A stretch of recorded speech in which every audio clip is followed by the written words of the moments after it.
Watkins! Sammy Watkins for the touchdown!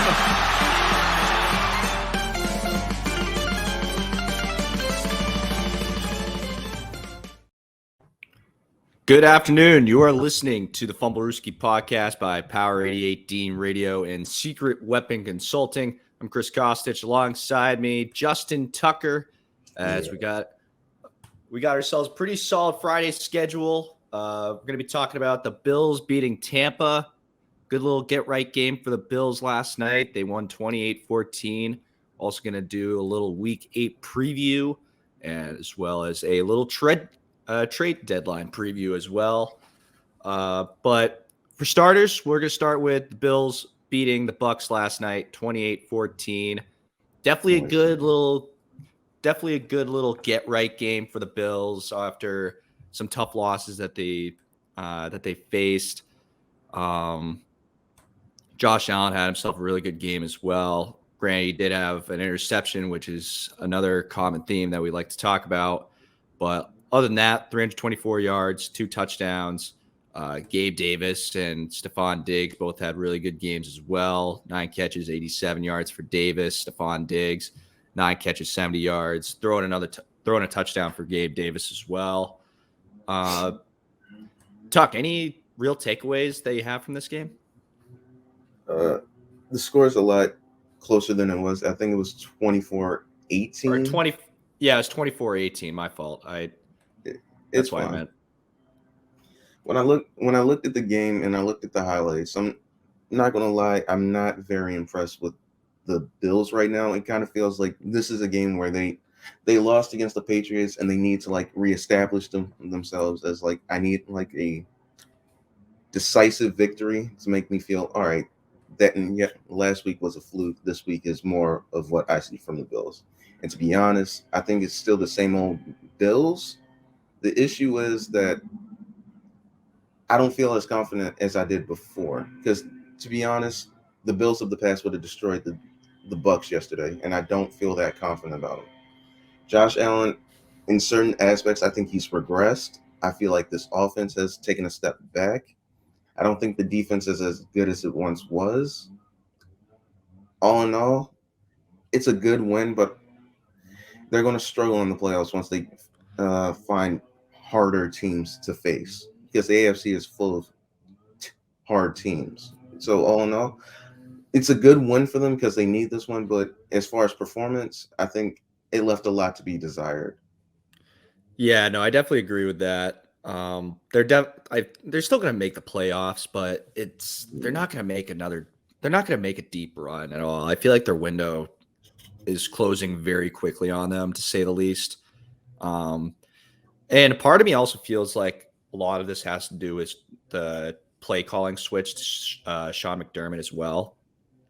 Mm-hmm. And one of the things that Josh Allen mentioned when they made the switch was McDermott is a very aggressive play caller, which there's nothing wrong with. But when you also have an aggressive passer like Josh Allen, it probably won't go as well as you might want it to. On top of that, the entries on defense. I mean, the defense still looked good last night. Not to say that it wasn't horrible, but for the way that the offense performed, you definitely would have thought that this would have been higher or a larger deficit, to say the least. Yeah. Oh no, I'm not too down on the Bills. It's just that when I look at the other teams in the AFC, it seems a lot more difficult for them than it would be like the Chiefs, the Ravens. What other teams? The Dolphins. When I look at those 3 teams, I'm like, okay, I believe those are the front runners. And then when I look at the Bills, I feel like they fall 4th or 5th in the pecking order. And that wasn't always the case. I feel like this is a win that they needed to have, but it was a win that wasn't as decisive as I thought it would be, coming off a loss to the Patriots. So man, they should not have. That was a game that they should have won, but they lost. And this is a game that they won, but they barely scraped by. And so I just feel like they need to look at themselves in the mirror, take this mini bye week that they have, these 10 days, look at the offense, look at the defense, look at their all-around game and see, all right, where do we need to improve? Where do we need to evolve? And how do we move forward from here? Yeah, they definitely need to use this, like you said, a mini bye week by any means necessary to get right. You would have thought that this would have been their game to get back on the right path, but it seems like it's still kind of the same things going for them, the same problems. Mhm. But they suck right now, but I wouldn't say they're definitely an above average team, but like you said, compared to other teams in the conference, it's kind of hard to say that they're really going to make a run at this. Mhm. Before we move on, shout out the Buccaneers for the backdoor cover. The spread was at 8.5. And they were able to get the touchdown late. So shout out to them. I shove Bucs. Yeah. Thank you, Baker Mayfield. Baker Mayfield actually had a pretty solid game before we really go forward. I mean, He's having a very underrated season, considering what the expectations were. He really is. And I was about to say, I mean, if it wasn't for the Falcons and the Saints also being very average teams, the Bucs could probably sneak into the wild card, but that's if they can get themselves right against they lost to the Falcons by 3 and they smacked around New Orleans a couple weeks ago too. I feel like that's very doable, but yeah, I believe they could win the NFC South. So it wouldn't be like a wild card. It'd be a home game, even though they don't deserve it. Yeah, but one they of those still get one. They could. We'll see what happens. But all right, moving on. Moving on to week 8 preview. No bye weeks this week, which kind of surprised me a little bit. You would have thought a couple teams would be on the bye, but nope. Yeah. Everyone's playing. So we'll start with the Pats Dolphins. Dolphins at 9.5. There was, for some reason, they were all worried that Tyreek Hill was gonna be out for this week, but he's confirmed good to go. This could be an interesting one, and I guess there are concerns that there could be rain in the forecast, which might be better for the Patriots. Try to play more of that physical brand. Yeah. But at the end of the day, I think the Dolphins will still win, but I don't know if it's going to be by like 9.5, 10 points. But that's also if the Patriots defense can perform the way they did last week against Buffalo. Yeah. Oh, here's the thing. I don't know. I don't know either. Usually I'm like Dolphins easily, but they always play each other tough, and somehow, some way, they usually split. So I'm trying to figure out like how am I supposed to like pick here? Because the other thing to note too, the Pats have yet to beat Tua. Yeah, which is crazy considering. Yeah, and I'm trying. I think at the end of the day, I'm going to go with the Dolphins. But if the Patriots somehow pull this off, I wouldn't be shocked. If Mac Jones can continue to look the way he did last week, they'll be just fine. They'll be just fine. If the Patriots can continue to progress with this offense, which again, I believe is the worst offense, but if they can look as good as they did last week against that Buffalo Bills defense, they will have a chance. That defense that the Patriots have will always give them a chance, but I believe Tua and the weapons that they have will somehow pull this out in the end. I think I'll take the Dolphins with a score of 24, Patriots 17. I think that's a fair score right there. I think that was the same score from week 2, actually. But it's a very fair score, though. It's a very realistic score, to say the least. Yeah. Moving on. So if you haven't noticed, we're starting with the 1:00 games, by the way. So moving on, Cowboys at home against the Rams. Line is Dallas by 6. The Rams are a weird team this year. Yep. I think they're very average. They're an average enough team where they could definitely lose to a bad team, but they're average enough to have a good game against a good team and maybe even almost beat them. And not saying that Dallas is going to be much of the world beaters that they probably could be, but I'm definitely thinking that this is going to be a closer game than 6 points. If I was to be a betting man, I'd probably have Rams +6. Whoa. I don't know, because here's the thing. Aren't the Cowboys coming off a bye?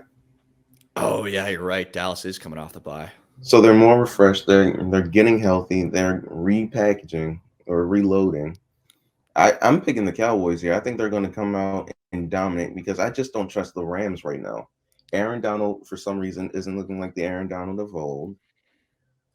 I do not trust their secondary in the back end because some of them are young and inexperienced. Some of them are just not good at times. Their running game is non-existent, and I believe you're relying too much on Matthew Stafford to make everything work with Cooper Kupp and the rookie that they have. I can't say his name for some reason. So I don't know. Yeah, Nakua. So I don't know. When I look at this team, it's like either Stafford or bust, and that's what you got for the most part in Detroit. And to be honest, I'm not liking the chances against the Dallas Cowboys. I think Dak is going to have a really good game coming off a bye. He might throw an interception. He might not. I'm really not sure at this point. I think Tony Pollard is going to look very good against this defense. And I don't know. I think the Cowboys pull away with this one after they start to score a touchdown in the third and start to pull away after a while. Yeah, and you also have to note too with Kyron Williams being on IR as well. So the Rams are pretty shorthanded at the running back spot. So probably won't have a huge run game. They're probably going to have to depend more on getting the ball to Kupp or Nakua or even Tutu Atwell. Yep. So Cowboys are definitely going to win, but I think the Rams, if they can get going on offense early, they could definitely keep it close. Moving on. Vikings, Packers at home. This one is going to be a cold one. Weather is looking like 38, some rain. Vikings spread's at Vikings by 1.5. I'm definitely taking the Vikings on this, but it's gonna be an ugly game. Take on this, to be honest, because at the one hand, there's been flashes with the Packers where it's like, okay, they could be a dominant team in the NFC, but and then the other hand, I've seen things where it's like, okay, why are you losing to Atlanta? This is not okay. And then when I look at the Vikings, it's like, okay, I didn't think you were going to be dominant when you came out, but I thought you were going to be a little bit better. And then all of a sudden they beat the 49ers. Granted, the 49ers are going off of a 2-week skid or a 2-week losing streak now, but I didn't think the Vikings were going to beat the 49ers. And so now when I look at this, it's like, ooh, I want to pick the Vikings now, but I'm not sure if they're capable of beating Green Bay, which is strange considering. Hopefully Jordan Love has a good game for the Packers, but I don't know. I think if I have to look at it, I'm picking the Vikings by like a field goal at the end of the game, but it's going to be a super close game. Yeah, it's definitely going to be close. And like I said, weather pending, it's just going to be an absolute slugfest. And Jordan Addison had a great breakout game on Monday night too. But you wonder if he's going to have the same production with Jair Alexander on him too. Mm-hmm. That's going to be an interesting matchup to watch, considering they don't have Justin Jefferson. Oh yeah, that's definitely going to be a game to really pay attention to. Falcons Titans at home. Falcons spread at 2.5. I would probably take the Falcons on this, but not to say that the Titans could definitely pull out a win on this game too, but I don't know. The Titans defense just not good at all. I think the Falcons are overall a pretty solid team if it wasn't for their coaching and their quarterback. Yeah. But even Ritter though, even Desmond Ritter hasn't even had that bad of a season. He's had probably like 2 bad games, I would say. but I think that and we were just talking about it with Tampa too. I mean, this team could definitely have a chance to win the division. And right now, and I'm pretty sure I think they were the preseason favorites to win the division, right? Something like that.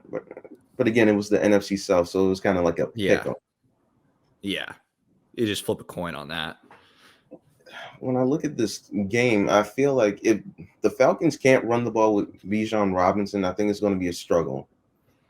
Because Jeffrey Simmons on the Tennessee Titans will make sure that it's going to be very difficult to run the ball on Tennessee.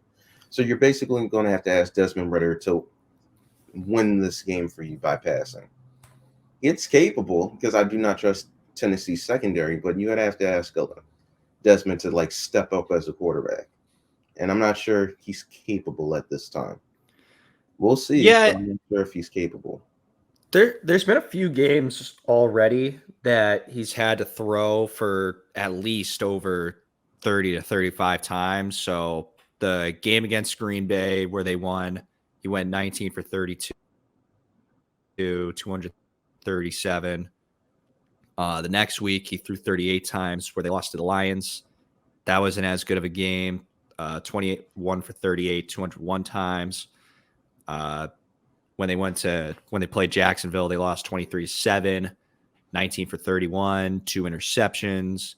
The next week against Houston, threw for 37 times. That was like his huge, I'd say a breakout game since he had 329 yards, big win against Houston, had a touchdown. And then the next week against Washington was when he had the 3 interception game. Yeah. But besides that, you're looking at 1-0, 1-1, 1-2, 2-2, 2-3 when they've had to have Desmond Ridder throw the ball over 30 times. And that's also if they even give the damn ball to Bijan Robinson too. I don't know what's going on with that. I'm not sure if he was sick or if he was injured. I don't know what it was, but I hope it wasn't because we just didn't want to give him the ball. I hope that's not the case. Like maybe he's in the doghouse or something. Maybe. I don't know. He shouldn't be in the doghouse that early. He's their franchise pick at number 8 overall. They shouldn't be treating him like this if that is the case. No, I definitely agree with that. I don't know. You have a guy that's your 8th overall pick, and he's just running wheels right now. You got to keep feeding him the damn ball. Give him some confidence. He's like your best weapon on the offensive side of the ball, and you're saying, I only want to give him one touch with the ball. That's insane to me if that is the case. If he's injured, I'm like, okay, that's understandable. If he's not, it's like, you guys just didn't want to win. Yeah. It's easily the case there. Next up, Saints Colts. Saints by 1 point. This is definitely a rubber match right here. I think this is going to be a good game. I think this is going to be a flip a coin and take a pick type of game right here. Gardner Minshew, still a pretty solid court. The problem is his record as a starter is not good. Granted, most of that time was when he was with Jacksonville, but even when he was with Philly last year for those 2 starts when Jalen was hurt, he still lost both starts. The first game was against the Cowboys, so that's understandable. I believe the second game was against the Saints. Yeah, he shouldn't have lost that game, if I'm right. The Cowboys, he did good, and it's just he threw a horrendous pick at the time. And that's the thing. And that's the thing. Gardner Minshew isn't that bad of a quarterback. You know, you could definitely rely on him to be a starter. But that's the thing is you can rely on him to be a starter in a backup role and not like a full-time starter role. That's the issue. But when he starts, he makes things happen. I don't know how he does it, but he makes things happen on the football field that he shouldn't be able to do. Yeah. Just when you think he's about to get sacked, he escapes and throws a completion. But when I look at these teams and I look at the Saints, I'm not sure if they'll have Chris Olave because of the incident that he got into. So when I hear about that, I think that I think the Colts are going to win because the Saints don't have as much firepower anymore because of what's going on with them.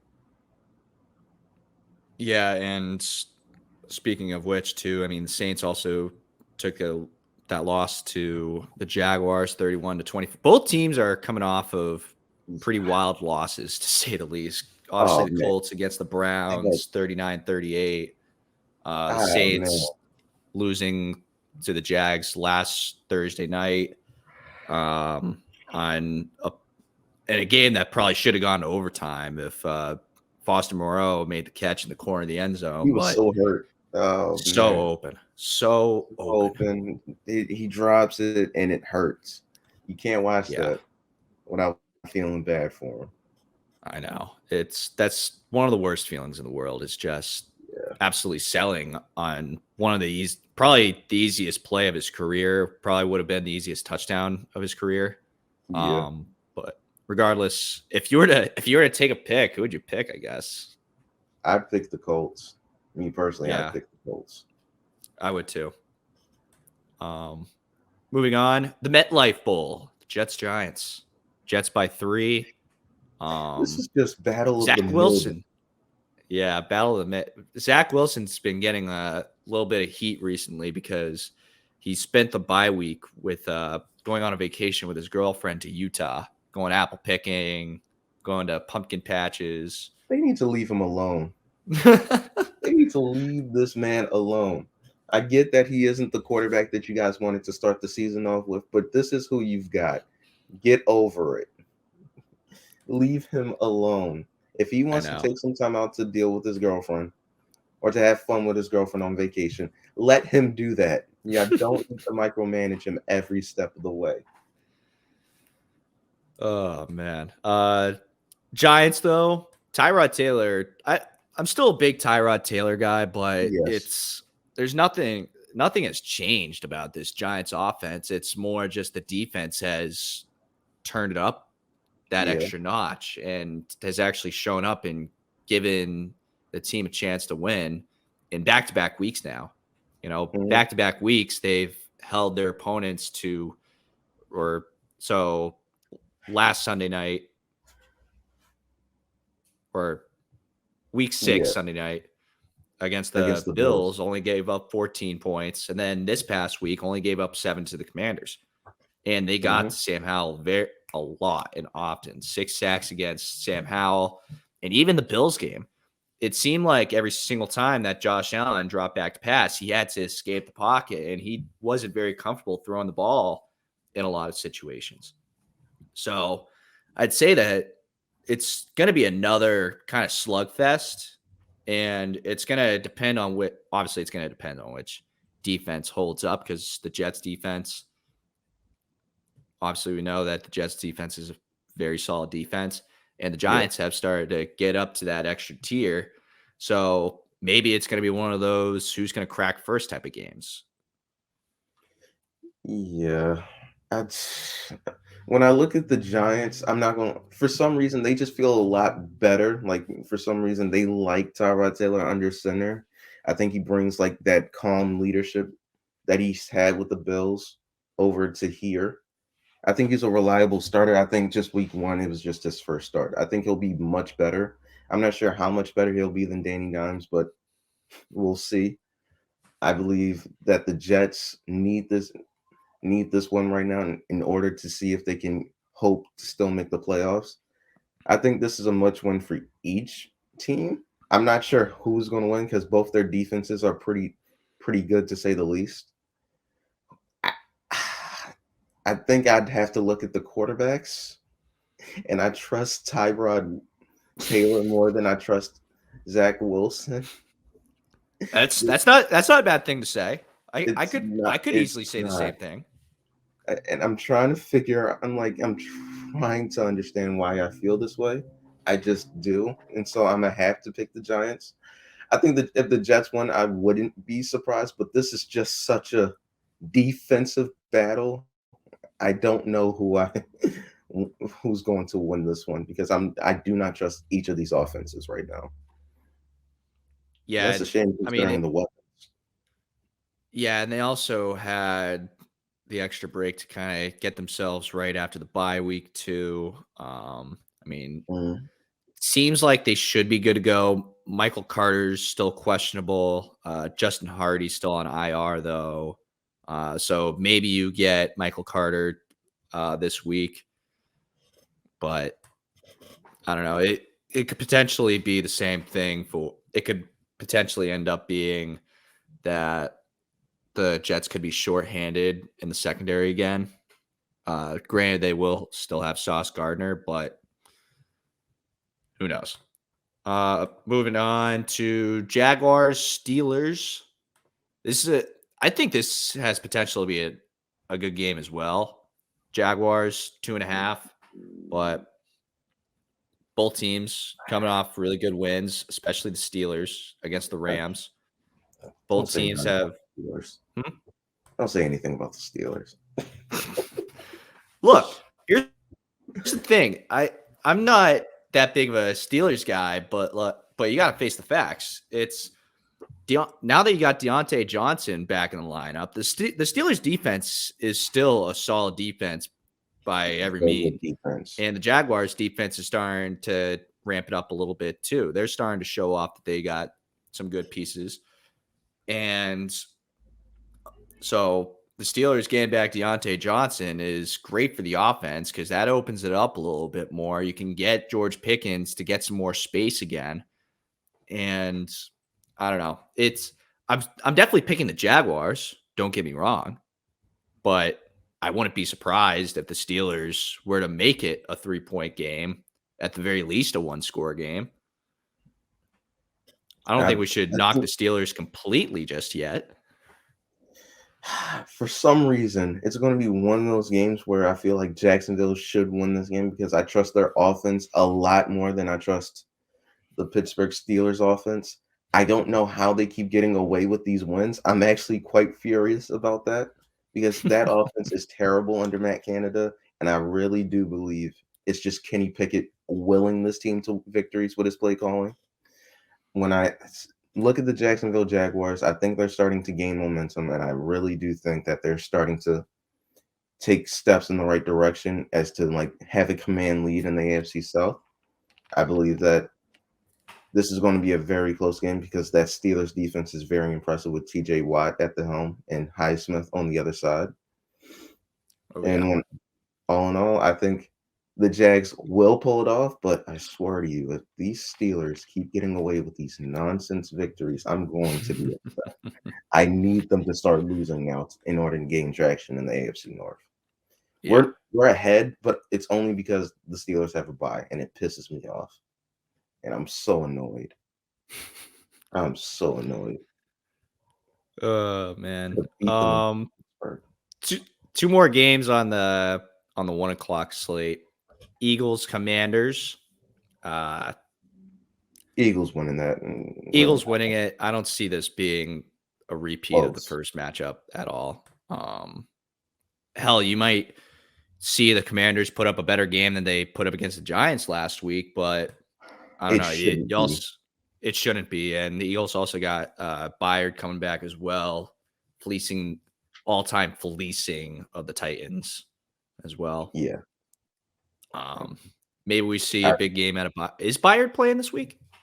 I think he is playing. I don't see a reason why not. I think he's capable of learning that defense. I'm not sure he'll play all the snaps that he usually would, but I think he'll get some snaps in. It's a pretty similar it's basically the same defense though, right? Pretty much. Yeah. So I think it's just like signaling in calls. Yeah. Because they might call things differently than what Tennessee would. So I think it's just a matter of that. But all in all, chemistry. True. But I don't think he's necessarily needed because the line for the Commanders is abysmal. I think Sam Howell is on pace for like 90-something sacks this year. Yeah, and he's facing the Eagles, so I think that rate is going to go up to like 100 because their front seven is ridiculously talented. So yeah, how many times did he get sacked the first game? It was, hold on, I'm pulling it up right now. In the first meeting between these two teams, Sam Howell got sacked 5 times. Yep, I might take the under, but it'll probably be 4 sacks. Yeah, it's gonna be at least 4, maybe 5 sacks. It might be 6 if a lineman gets injured. Oh man. So the last game of the 1 o'clock slate, Texans Panthers. That Oh, Texans are I winning want to that. see that. I want to see that. The spread is Houston by 3. It's in Carolina though. I believe Carolina could win this. Are they going to is the question. I'd say no. No, I think CJ Stroud is just playing better right now than Bryce Young. So I think he'll get the nod over the Panthers. But that Panthers defense is not to be underestimated. So it's going to be a real nice battle, and I kind of want to see that one. Damn, but it's a 1 o'clock game, so I can't see it. These freaking 1 o'clock games. So we'll take a quick break. When we come back, we'll go through the 4 o'clock afternoon slate games here on the Fumblerooski podcast.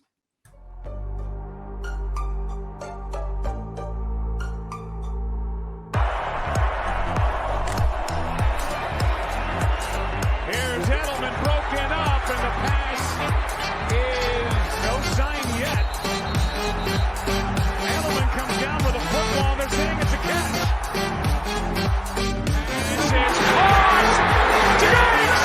Sideline! Touchdown! Unbelievable!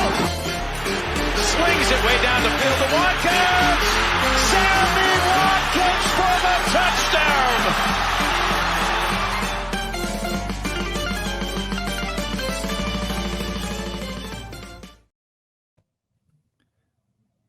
You're listening to the Fumblerooski podcast by Power 88 Dean Radio and Secret Weapon Consulting. Chris Gostich, Justin Tucker. We move on to the 4 o'clock games. First one on the list, Browns Seahawks. Both teams, well, Browns coming off. We were just talking about this with the Colts. Browns coming off a huge win, 39-38. Seahawks coming off of a 20-10 win against the Cardinals.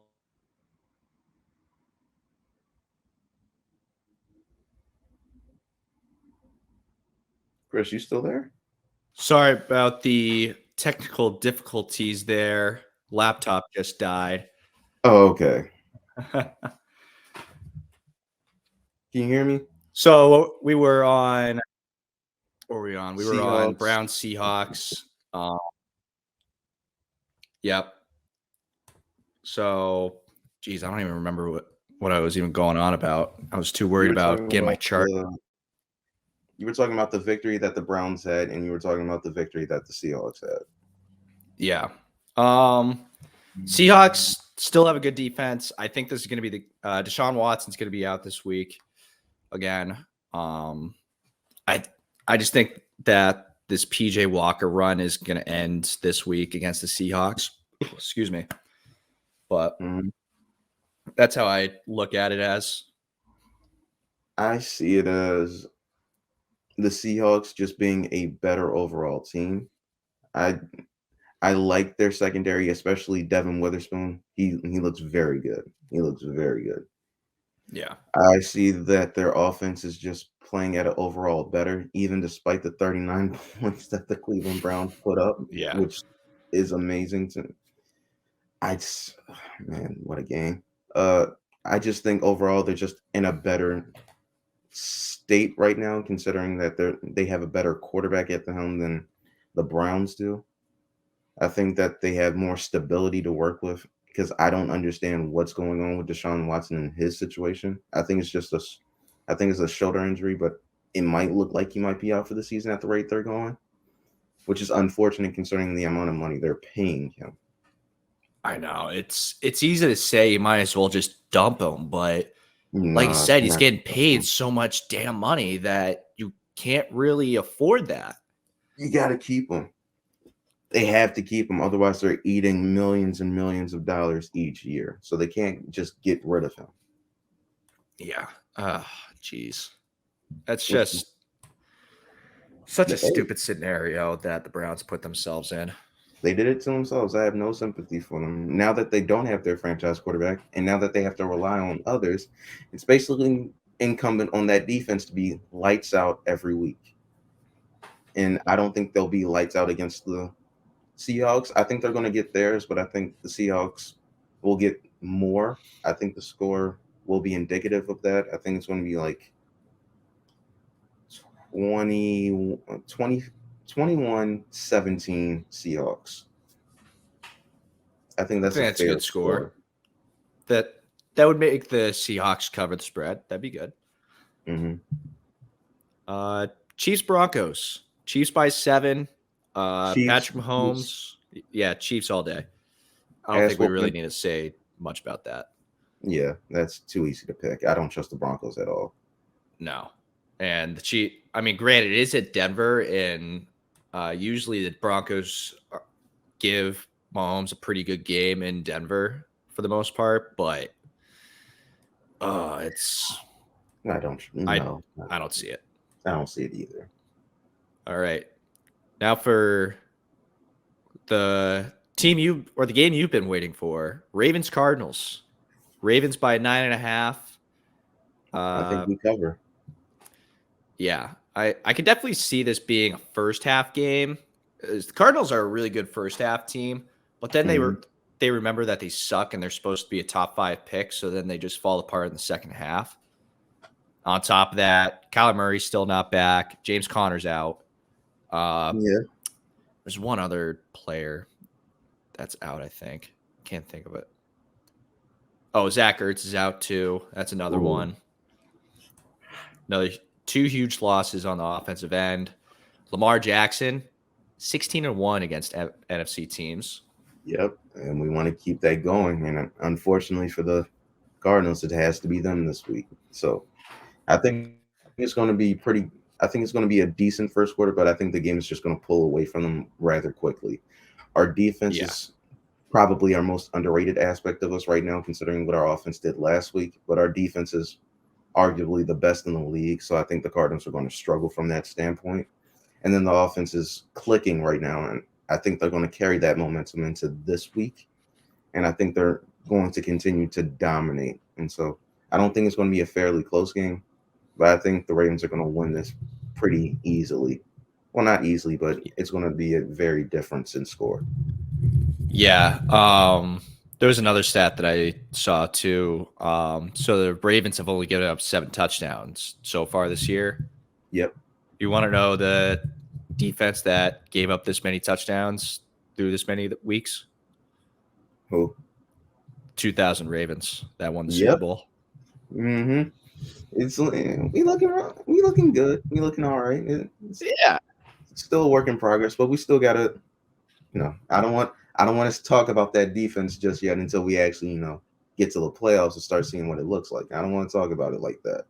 We're a good defense, but we ain't 2000 Ravens good yet. No one will be that 2000s defense. That was too good of a defense. Yeah. This one's gonna be a weird one. Bengals 49ers. This is the last game on the 4:00 slate that we have here. San Fran by 4. No Brock Purdy. Do you trust Sam Darnold as your quarterback? I don't know, because you don't even have Deebo Samuel out there too. CMC's got a oblique injury that he's dealing with, and he's probably going to play with that. Yeah. The 49ers are a really beat up team right now and very vulnerable. I could definitely see the Bengals squeaking one out here. I could see it too. I could see it, and I don't want them to. I need the 49ers to win this game.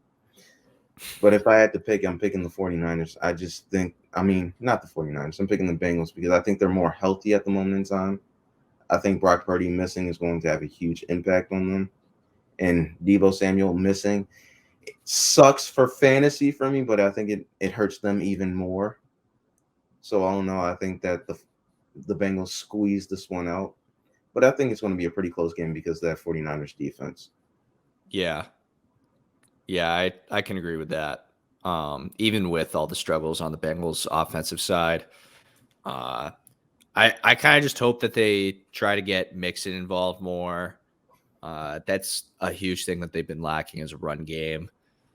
So maybe they get Mixon more involved, but it's 49ers defense is so tough that you kind of just have to go with the flow of what works at that point. Sunday night game, Chargers Bears. Chargers by 8.5. How did the Bears finesse themselves into a Sunday night game? I did know they do that? Never mind the Chargers. What about the freaking Bears? Oh my god. I can't believe the amount of primetime games the Bears even have. It's ridiculous. I don't understand it. I don't get it. But hey, we don't make the rules here. Otherwise, Like, how did the schedule makers think that the Bears were going to be any better than last year? Oh, they got DJ Moore, and now Justin Fields as a target. What about the rest of the team? Congrats. Now you have a really bad team controlling your primetime games, and that's what all of America is going to see of your product. Great job, guys. fantastic news. This is what makes people want the NFL to start flexing more games and not the games that are in the last 3 weeks of the season. Yes. I hate when they start flexing games at the end of the season. It especially if you're a team that's on the fringe of making the playoffs, like we are on occasion, they'll flex us to primetime games just to make it more dramatic. And I'm like, stop doing that. But I don't know how they continue to finesse themselves into it, but I think the Chargers are just going to flat out win this one. And usually, where do I begin? I just think the Bears are just in a bad spot right now, especially since Justin Fields is injured right now. I'm not even sure if he's playing this week. Pretty sure he is. If he is, it makes me feel a little bit better, but all in all, I still think I'll take that Chargers team over this Chicago Bears team. Yeah, I think 8.5 might be a little too ridiculous, especially for how much the defense sucks. But I would definitely do Bears plus 8.5. I'm not, but I could see why someone would, and it's entirely possible that it happens. I think it's more than likely that it happens, that they only lose by 1 touchdown. But I don't know. That Chicago Bears defense isn't what it used to be. No, it really isn't. And Chargers are you still got a dangerous weapon in Mike Williams, and Lord knows he's going to be covering him on that end too. They still got Monday night game. Oh, what were you going to say, Tuck? They still the Chargers still got Eckler, and they still got Keenan Allen, so they'll be fine. Yeah. Monday night game. Lions Raiders. Lions by 8, and I think that's gonna be what it is. Lions by about 7 to 10. That's what I would say. Yeah, I think maybe even more. Are looking for blood after what happened in Baltimore. I think they're looking for revenge, and I think they're going to get it against this team. Yeah, this is to be honest, both teams are coming off of really bad losses, actually, because the Raiders just got their lunch handed to them by Chicago last week. Yeah. Detroit just got their lunch handed to them by Baltimore. Both teams are looking to really make a statement here, especially on prime time. So I could definitely see the Raiders. Obviously, I think the Lions are going to come out and win by 7 to 10, maybe even 14. But it's not to say that the Raiders are going to be coming out and not fighting their way into a close game. Mm-hmm. I see the Lions coming out and absolutely giving the Raiders the business. I do not trust this Raiders offense, and I do not trust that Raiders defense. Even with Max Crosby? I'm with Max Crosby. And don't get me wrong. He's the only guy I see on the field that I'm like, okay, they have a chance. As long as he's on the field, they got a chance. Because he just constantly applies pressure. He may not always get the sack, but he's constantly always there. He just has a motor that doesn't quit.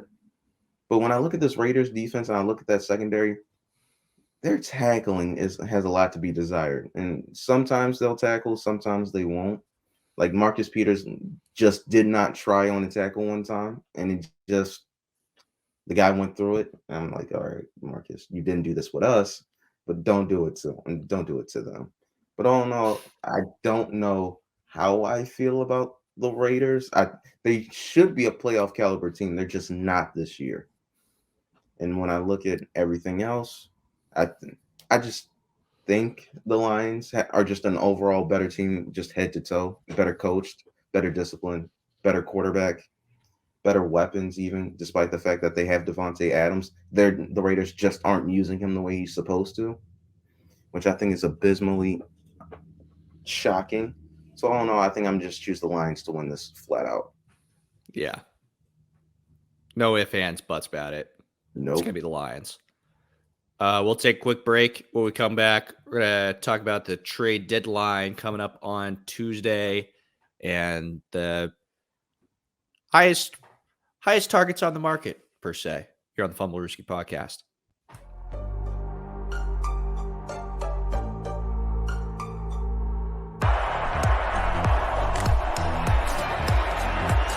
Here's Edelman broken up, and the pass is no sign yet. Edelman comes down with a football. They're saying it's a catch. This is caught. Diggs! Sideline! Touchdown! Unbelievable! Swings it way down the field to Watkins. Sammy Watkins for the touchdown.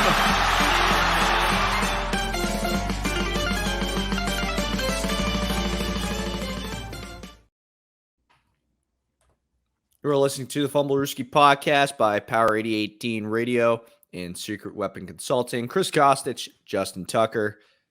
We move on to the trade deadline preview. And we kind of saw a little bit of it with Bayer getting traded back to the Eagles. But nothing ridiculous just yet. We might see some more huge trades on Tuesday. It's Tuesday, right? Yeah, apparently it ends on Halloween. Yeah. So as far as we know, the top targets, Derrick Henry, Chase Young, and T. Higgins.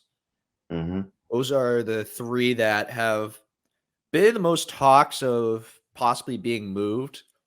I could definitely see I don't know about T. Higgins, if he will really get moved. He is on a contract here, but I think that if the Bengals are able to beat the Niners this week, I could definitely see the Bengals kind of slowing their roll on getting rid of T. Higgins just to try to get another run. But I could also see it the other way, where if they do win, it's probably not going to matter because they probably already don't think that they're going to do a whole lot with this season at the moment. So they might as well trade T. Higgins and try to get some sort of value out of them and be able to reload for next year. I could see that, but at the same time, I don't think that's what they're going to do. I just don't see them doing it just yet because I think they like the weapons surrounding Joe Burrow, so I'm not sure they'll just get rid of T. Higgins. Unless they can get a top 3 pick in the draft, which I don't think they're going to get because I believe that's what is needed to get Marvin Harrison Jr. Yeah. But I do not think they're going to be there to get him. So I don't think they'll be trading T. Higgins. Chase Young is another one.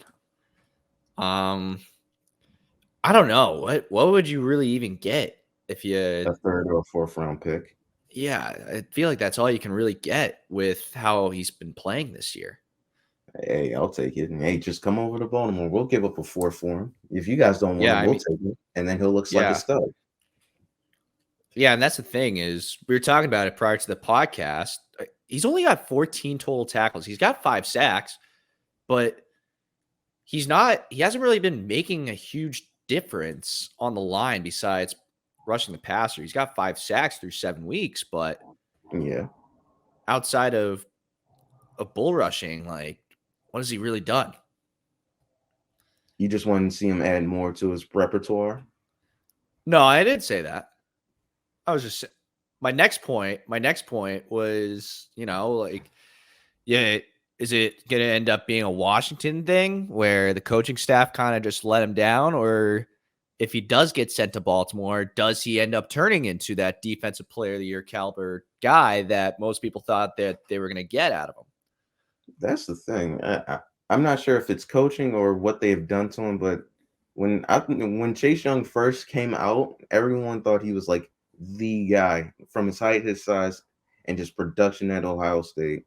Everyone thought this was it. He was the guy, and he showed flashes his rookie season. He won NFL Rookie of the Year or Defensive Rookie of the Year, and I'm like, okay, next year, second year, breakout year, and he just hasn't broke out the way people thought he was going to break out. And I thought it was going to be, because of the sophomore slump, but nah, it's just not as impactful as you once thought it was going to be. He's still rushing the passer. I think he's doing that better this year, but at the same time, I think we're just expecting so much out of Chase Young right now, and he's Yeah. I not mean, living up to it. I think the problem is you look at guys like the Watt brothers. Why am I Bosa's, blanking on other guys? Yeah, the Bosas. You get guys like that made a huge difference immediately, and it's continuous through past the 3-year mark to the 5 to the 7 year. It's not like what Chase Young has done, where he was amazing for the first 2 years, and now you get to the 3rd year, and he's kind of in this little slump that right now. That's not what we got out of some of the best pass rushers that are in the game right now and in the past. They've been dominant all throughout their career, including the year that they first got into the league. And so you wonder, yeah, if it's a Washington thing, then get him out of there. But if it's not a Washington thing, how much longer does he even have in the league at that point? yeah. Last one that we had was Derrick Henry. Mm-hmm. I don't really This know. one I'm a lot more on because out Yeah. of all the teams, people just keep on saying he should go to Baltimore, and I'm all for it. If we get Derrick Henry, the read option that we would have with him and Lamar would be hard to stop, Yeah. or What? just simply running downhill with Derrick Henry. I think he would enjoy it a lot more considering how bad Tennessee is right now. They're not necessarily like horrendous; they're just not playing up to snuff. I I think if he just joined a playoff caliber team like the Ravens, I think you would see him like blossom like he did last year and a couple of years before. I think if he is going to get traded, it will be to us because I don't see anybody else. Maybe outside of Dallas, but outside of Dallas and us, I don't think he's going to get traded unless it's to us. Yeah. No, it's weird because you don't want to see a running back. Like, the Titans have had some great running backs over the years. Eddie Yeah, George, Chris Johnson, and those were pretty much career tenured guys. So you kind of thought Derrick Henry was going to be a career tenured guy for the Titans as well. But that's not what we're looking at this point. Now it's obviously we're in a much different game than it was 15 years ago. But you know, what what would the Ravens be willing to give up for Derrick Henry though, too? yeah, Because Derrick it's not. Henry theoretically could be also on the downslope of his career. Could be. So I think giving up a fourth would be fair to see if he still got what it takes. We just faced him in whatchamacallit in London. He still has it, so I'm willing to give up a fourth for this season just to get his services. Yeah, and like Derrick Henry, 98 carries, 425 yards. He's averaging less than 4.5 per carry, which is still good. You But want a it's not running back Derrick Henry like. that's the thing. It's not Derrick Henry. This is still good running back numbers. You want your Yeah, running back to be averaging 4 yards per carry. But in Derrick Henry's case, he was averaging like 7 to 8 yards per carry, it seemed. yeah, Or every time he touched the ball, you were thinking first down. or more. Or more. That's the other thing. But I don't know. I think Chase Young and Derrick Henry are the two guys that you really don't know how the rest of their season or maybe even their career are going to pan out. I'd say more so Derrick Henry than Chase Young just because of the age difference. Yeah. But I don't know. Oh. If they're up got it. on, if they're up for it, I'm willing to take them. Yeah. That's all we have for today, though. Tuck, you got anything else to add outside of everything else? No. Is there anything particular I want to talk about? No. I think we covered everything I wanted to talk about. Nothing too grand. Yeah, when we were trying to get this back up and running again, Adam texted in the chat Henry to Baltimore. I think I would want that too. But I'm not sure if we're willing to pull the trigger right now. I was kind of a little scared for a second there because I didn't know if like you were still on stage and we're about to go on about that, but no, I didn't see it. So that'll do it for us today. Thank you for listening to us. We'll have a new episode out on Tuesday at 7:30. Be sure to subscribe to our YouTube channel. We also have all our episodes available on Spotify, Spreaker, Apple Podcast, iHeartRadio, Google Podcast, and so much more. Be sure to follow our Instagram, Fumblerooski_podcast, to keep up with our podcast and the latest coverage on the NFL from Chris Kostich, Justin Tucker. We will see you on Tuesday night. Over and out. Bye.